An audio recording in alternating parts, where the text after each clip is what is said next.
Something in Celine's posture shifted, hardly noticeable. Just a small stillness in her shoulders. Not discomfort, more like remembering.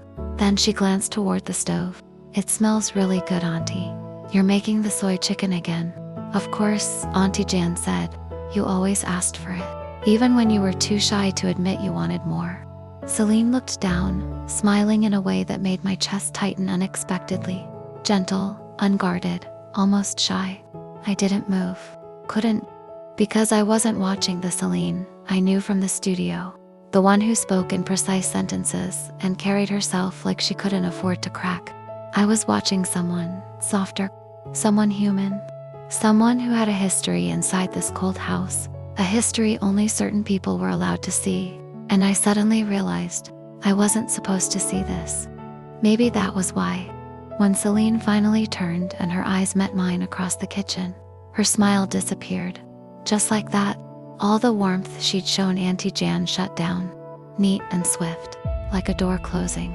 Her posture shifted to shoulders pulled back. Chin lifted slightly, that familiar, polished composure sliding over her like armor. The Celine I knew from the office. The Celine everyone knew. She didn't look angry, just guarded. Like I had stumbled into a room I wasn't meant to enter. Before I could step back or pretend I hadn't seen anything, a voice echoed from the hallway. "Celine," firm, measured, authoritative in a way that made the kitchen fall quiet. I didn't recognize it, but she did. Her eyes flicked toward the doorway, then back to me, and something unreadable passed across her face, a flash of tension or caution. "Father," she answered. My breath caught. That was the CEO. Celine gave Auntie Jan a small nod, not affectionate anymore. Just polite, then turned toward the hallway. But just before leaving, she hesitated. For a fraction of a second, her gaze returned to me. Not cold, not warm. Just steady, controlled. Like she was silently telling me to erase what I just witnessed. Then she stepped out of the kitchen.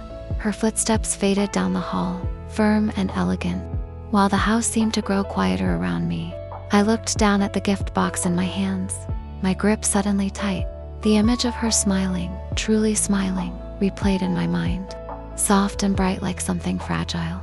And now it felt worlds away, because Celine had two versions of herself. One she allowed the world to see, and one she guarded like a secret.